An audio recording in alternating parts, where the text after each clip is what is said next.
We passed the September equinox early on Saturday morning, and in the words of Homer Mars, Equinox party, we're just getting started, the place where the cool kids are. You want to be a cool kid, you know what you got to do. Hang around here, watch Monday Matters on Gary's Stuff.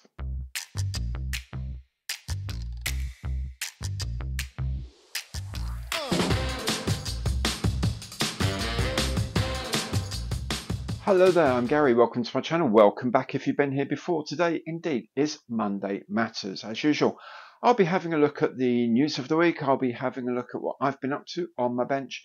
And of course, I'll be announcing this week's kit of the week. All these bits come as chapters, so you can hop backwards and forwards as your heart desires. There's also a couple of chapters extra at near the beginning because I'll be talking about a couple of other things. If you like what you see today, please do remember, give it the imperial thumbs up on the like button below if you'd be so kind, because every like counts. And of course, if you haven't done so yet, please do subscribe to the channel, hit the bell, and you'll be notified of all my future content as it is published. And of course, if you would like to give a bit more concrete support, you can do that through Super Thanks, by becoming a channel member, or indeed by using any of my online partner programs. Now, first thing is the kit of the week next week, not the one coming up now, but the kit of the week next week. I was going to tell you about in advance because I need your help. I've been doing this YouTube thing for 2 years, or just over 2 years, making model kits, and in that time I've had just over 2 million views. I've got a shade under 13,000 subscribers. And I've built, oh goodness knows how many models. I've published somewhere around 400 videos. One thing on YouTube says this is video 399. Another thing on YouTube says it's like 430 something. But it's over 400 videos, whatever, in 2 years. So that's quite a lot. But to celebrate that sort of milestone of all these different things, I thought next week I'd go back right to the very beginning and build the very first kit I made on the channel, which was the de Havilland Canada DHC1 Chipmunk in 1/48 scale from Airfix. I thought it would be quite cool to see how different a model maker I am, because I think I've learned an awful lot in 2 years, and also be interesting how different the videos are, whether they're a bit more slick, whether they're interesting, finally whatever, whether I've actually made any difference at all, I don't know. Anyway, here's the thing I need your help with. I need to know what of the 4 colour schemes you would like me to finish the aircraft in. So I am going to run a little poll over the rest of this week. I'll start it a bit later on today. Have a look at the community page on my YouTube homepage. Go to that, there's a big little tab that says community. Click on there and the poll will be there. Cast your vote. Whichever one has the most votes at the end of the week, so the end of next Sunday, that's the one I'll be making next week. Okay, have fun. See which one's the most difficult and more challenging and make me do it, or just whichever one you think looks the coolest. I don't mind. Whichever one you guys vote for most, I will do. Week after that, I'm also going to have another poll. I've got some ideas for a bit of merchandise that I'm going to make available. Just like your take on some of the design ideas I've got. So I'll put those up a couple of weeks' time, probably. Want to make sure they're done in time for Telford, because I want to be rocking some new merch when I'm walking around Telford in November. So can't be too late in doing that. So what else is there? Well, as I mentioned, Equinox was on Saturday, which means that we're halfway through the Equinox group build. I think it's been going swimmingly so far. We've still got another 4 weeks. So if you haven't started one yet, you've still got another 4 weeks to get a kit together. The only thing I'm insisting on really is that it has to be from a tooling that was made in 1973 or earlier. So 50 years or more old kits. You got everything else you can do, whatever you like. You can add stuff. You can do it straight from the box. You can do photo etch and resin and whatever. Entirely up to you. All that I ask is that the tooling, the original tooling, was made in 1973 or earlier. I've been getting lots and lots and lots of pictures from you guys about the kits you've already made.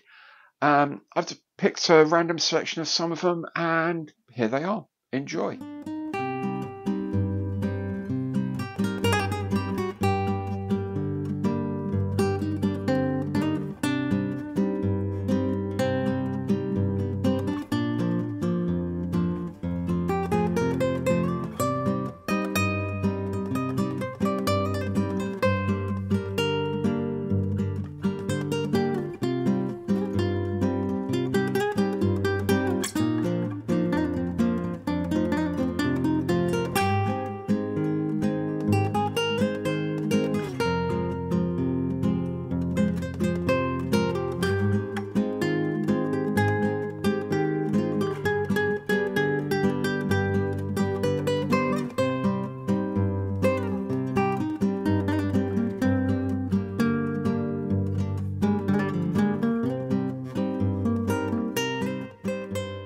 Absolutely amazing. Loads of really, really good kits. I mean, these are coming from people of whole different ranges of ages, of experience, and the results are universally really, really cool. I could not be happier with what I'm seeing.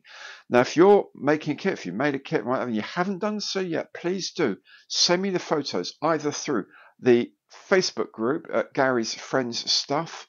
There's a gallery I've set up there under the media tab.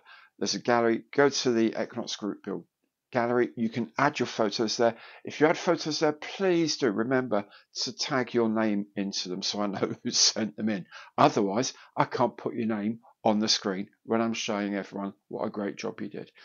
You can also send them to me through, send them in with Instagram or Twitter or Z or whatever it's called these days. X, isn't it X? And of course, you can also email them to me, so a lot of you have done. Now, all of the links for any way to send me photographs are in the information box below here. Okay, email, Twitter, Instagram, or online on Facebook, whichever you like. Any of those ways will get them to me, and I can enjoy them. That's just cool. So let's then take a break now and have a look at the news of the week.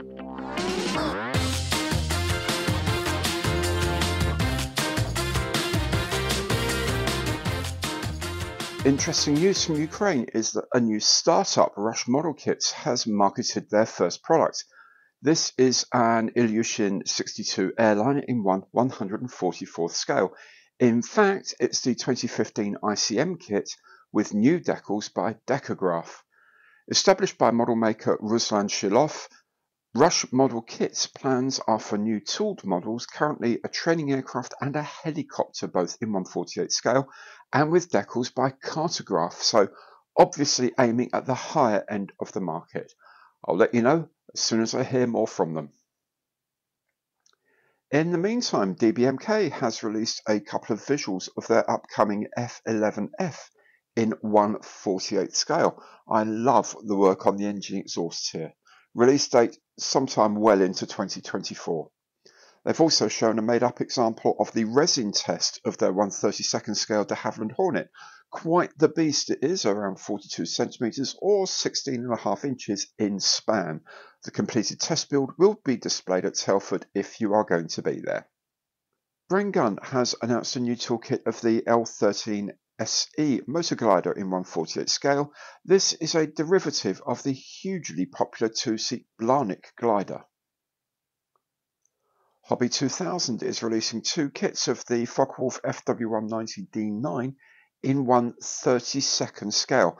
Now these are reboxed Hasegawa kits from the 2003 tooling, but with canopy masks, and each box has 3 schemes with Cartograph decals. ANBRUN Models from Ireland has this new 1/72nd scale de Havilland C Vixen. It's made from 3D printed resin and has metal and photo etched extras and a vac form canopy with a mask set. If you're up for the challenge, I'm sure this will give an amazing result. ARMA Hobby has added the Sea Hurricane 2C to its 1/72nd scale exploration of all things Hurricane. All the alterations are done with 3D printed resin parts. I just wish they'd hurry up and release it in 1/48 as well. In case you missed them before, KORA Models has re-released its various 1/72nd scale kits of the Fairy Seal and Fairy Gordon, both types of course derived from the Fairy 3F, and 3 versions of the Udet U12 Flamingo, including the personal mounts of Ernst Udet himself and Italo Balbo. Last up in the air are these two 3D printed kits from Japanese company V1 Models of the Maki MC72 and the Short Crusader racing float planes in 1/144th scale. Such elegant designs. On land now, IBG has released 2 new kits of the M1340 chassis, either as the Caro Commando version with machine guns or the turreted tank version. Both are in 1/72nd scale. Also Italian and also 1/72nd scale are the C1 Ariete main battle tank and the Fiat 6614 armoured personnel carrier from MAN Model. REVELL is about to start deliveries of their James Bond themed cars, including the classic Aston Martin DB5, 122 parts and apparently designed to click together, and a Mustang Mach-1. As these are both apparently new tools, I do wonder why the Aston is in 1/24th and the Mustang in 1/25th scales, maybe to appeal to different existing markets. Bulgarian company OKB Grigorov has released kits of 4 submarines in 1/350th scale, including vessels of the German, Norwegian and Swedish navies. Each kit is resin 3D printed and comes as relatively few parts, but they make a decent little kit, around 15-16 centimeters long.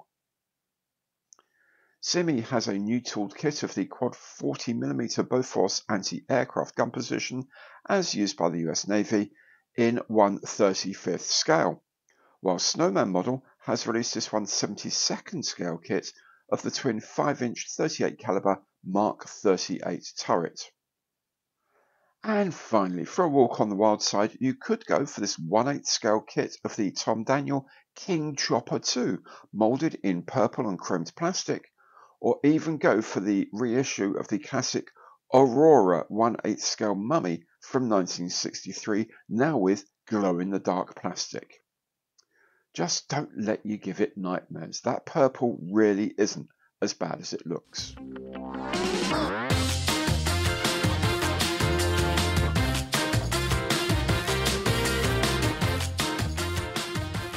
On my bench this week, I've had the Bolt & Paul Defiant in 1/72nd scale from Airfix. Now, the Defiant's a kit I wanted to make for a while, and I really enjoyed making it. It went together very well. Only a couple of very small seam issues on the upper seam or upper fuselage and over the engine cowling. Everything else went together absolutely swimmingly. Really, really enjoyable kit to make. I chose it because I'd also been sent some paint samples from Outlaw Paints, well, through their UK distributor, which is spruebox.co.uk. And I was told there was enough for a 1/72nd fighter, and that's one I happen to have around, so that's why I did it now. The paints I thought went together admirably well. I think they cover nicely. I think the pigment density is phenomenal. It's the first time I've really used lacquer-based acrylics, and I really enjoyed it. I mean, I'm really looking forward to the time when I've got an extractor system, a proper extractor system, that I can start using these paints a lot more. I really, really enjoyed them, and they're really, really thin, and I thought, well, they're not going to go very far, but they go a lot further than you imagine because of that pigment density. I had enough left over to spray an egg plane of the Lancaster as well. So I actually got 2 kits done with the samples that James sent me, which was fantastic. I also used it to test the NeoEco SJ83 airbrush. It's definitely for the starter part of the NeoEco range, I'm sure. But you get an awful lot for your $40. 3 different needle sizes, drop-in needles that are self-centering, drop-in nozzles, sorry, that are self-centering. 4 different cups that go on, and you get a quick release with the quick release fitting for your air hose as well. All of that for $40 I thought was amazing. Perhaps at the smaller scales, it needs a bit of work, or Neo Eco tell me that they are actually planning a better quality models, higher level models in the future that will have various things. But if you've got one and maybe the very small detail when you're using the 0.2mm needle, for example, first of all, check that you've got the right dilution. The dilution of your paints is absolutely right. And secondly, there's a thing on the Neo Eco site tells you how you can polish the needle reasonably easily. That might help quite a lot. I'm going to have a go at the one I've got and see if it makes a difference. I'll let you know. Okay, what else? Well, there's been a lot of other things that I've been up to. There's a few other videos that are coming out very soon because I've been shooting a lot. I've got a lot of editing to catch up with. The first one's going to be a diorama tutorial about how to make a fountain with a water effect, part of the diorama set that I've been making. I think that would be quite fun to put up soon. Anyway, after all of that, I do have 2 or 3 unoccupied minutes every day, and so that's just enough time for this week's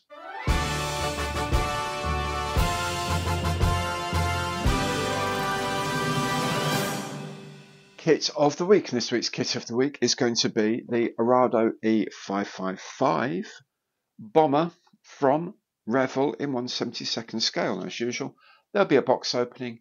There will be a build video as well.